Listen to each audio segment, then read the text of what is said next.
जय श्री कृष्णा। आइए सुनते हैं श्री कृष्ण जन्माष्टमी पर भगवान कृष्ण के जन्म की यह कथा। अगर यह कथा आपको पसंद आए तो हमारे चैनल को सब्सक्राइब कर लीजिए, बेल नोटिफिकेशन ऑल पे सेट कर लीजिए ताकि आगे आने वाली वीडियो सबसे पहले आप तक पहुंच जाए। भाद्रपद कृष्ण अष्टमी को श्री कृष्ण जन्माष्टमी कहते हैं क्योंकि यह दिन भगवान श्री कृष्ण का जन्म दिवस माना जाता है। इसी तिथि को घनघोर अंधेरी आधी रात को रोहिणी नक्षत्र में मथुरा के कारागार में वसुदेव की पत्नी देवकी के गर्भ से भगवान श्री कृष्ण ने जन्म लिया था। यह तिथि उसी शुभ घड़ी की याद दिलाती है और सारे देश में बड़ी धूमधाम से मनाई जाती है। जन्माष्टमी के दिन भगवान श्री कृष्ण की जन्म संबंधी कथा भी सुनते सुनाते हैं जो इस प्रकार है। द्वापर युग में भोजवंशी राजा उग्रसेन मथुरा में राज्य करता था। उसके आतताई पुत्र कंस ने उसे गद्दी से उतार दिया और स्वयं मथुरा का राजा बन बैठा। कंस की एक बहन देवकी थी जिसका विवाह वासुदेव नामक यदुवंशी सरदार से हुआ था। एक समय कंस अपनी बहन देवकी को उसकी ससुराल पहुंचाने जा रहा था। रास्ते में आकाशवाणी हुई, हे कंस, जिस देवकी को तू बड़े प्रेम के साथ ले जा रहा है उसी में तेरा काल बसता है। इसी के गर्भ से उत्पन्न 8वां बालक तेरा वध करेगा। यह सुनकर कंस वसुदेव को मारने के लिए उद्धत हुआ। तब देवकी ने उससे विनयपूर्वक कहा, मेरे गर्भ से जो संतान होगी उसे मैं तुम्हारे सामने ला दूंगी। बहनोई को मारने से क्या लाभ है। कंस ने देवकी की बात मान ली और मथुरा वापस चला आया। उसने वसुदेव और देवकी को कारागृह में डाल दिया। वसुदेव देवकी के एक एक करके 7 बच्चे हुए और 7 को जन्म लेते ही कंस ने मार डाला। अब 8वां बच्चा होने वाला था।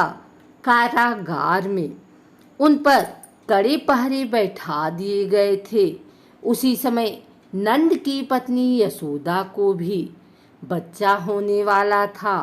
उन्होंने वसुदेव देवकी के दुखी जीवन को देख 8वें बच्चे की रक्षा का उपाय रचा। जिस समय वसुदेव देवकी को पुत्र पैदा हुआ उसी समय संयोग से यशोदा के गर्भ से एक कन्या का जन्म हुआ जो कुछ नहीं सिर्फ माया थी। जिस कोठरी में देवकी वसुदेव कैद थे उसमें अचानक प्रकाश हुआ और उनके सामने शंख चक्र गदा पद्म धारण किए चतुर्भुज भगवान प्रकट हुए। दोनों भगवान के चरणों में गिर पड़े। तब भगवान ने उनसे कहा, अब मैं पुनः नवजात शिशु का रूप धारण कर लेता हूँ। तुम मुझे इसी समय अपने मित्र नंद जी के घर वृंदावन में भेज जाओ और उनके यहाँ जो कन्या जन्मी है उसे लाकर कंस के हवाले कर दो। इस समय वातावरण अनुकूल नहीं है, फिर भी तुम चिंता ना करो। जागते हुए पहरेदार सो जाएंगे, कारागृह के फाटक अपने आप खुल जाएंगे और उफनती अथाह यमुना तुमको पार जाने का मार्ग दे देगी। उसी समय वसुदेव नवजात शिशु रूप श्री कृष्ण को सूप में रखकर कारागृह से निकल पड़े और अथाह यमुना को पार कर नंद जी के घर पहुँचे। वहाँ उन्होंने नवजात शिशु को यशोदा के साथ सुला दिया और कन्या को लेकर मथुरा आ गए। कारागृह के फाटक पूर्वतः बंद हो गए। अब कंस को सूचना मिली कि वसुदेव देवकी को बच्चा पैदा हुआ है। उसने बंदी गृह में जाकर देवकी के हाथ से नवजात कन्या को छीनकर पृथ्वी पर पटक देना चाहा, परंतु वह कन्या आकाश में उड़ गई और वहाँ से कहा, अरे मूर्ख, मुझे मारने से क्या होगा? तुझे मारने वाला तो वृंदावन में जा पहुँचा है। वह जल्द ही तुझे तेरे पापों का दंड देगा। स्कंद पुराण के मुताबिक जब कंस को देवकी की 8वीं संतान के बारे में पता चला तो वह कारागार पहुंचा। वहां उसने देखा कि 8वीं संतान तो कन्या है। फिर भी वह उसे जमीन पर पटकने लगा कि वह माया रूपी कन्या आसमान में पहुंचकर बोली कि रे मूर्ख, मुझे मारने से कुछ नहीं होगा। तेरा काल तो पहले से ही वृंदावन पहुंच चुका है और वह जल्दी तेरा अंत करेगा। इसके बाद कंस ने वृंदावन में जन्मे नवजातों का पता लगाया।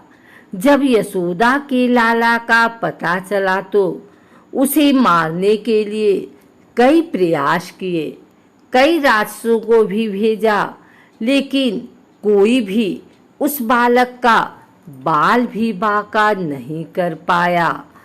तो कंस को यह एहसास हो गया कि नंद बाबा का बालक ही वासुदेव देवकी की 8वीं संतान है। कृष्ण ने युवा अवस्था में कंस का अंत किया। इस तरह जो भी यह कथा पढ़ता या सुनता है उसके समस्त पापों का नाश होता है।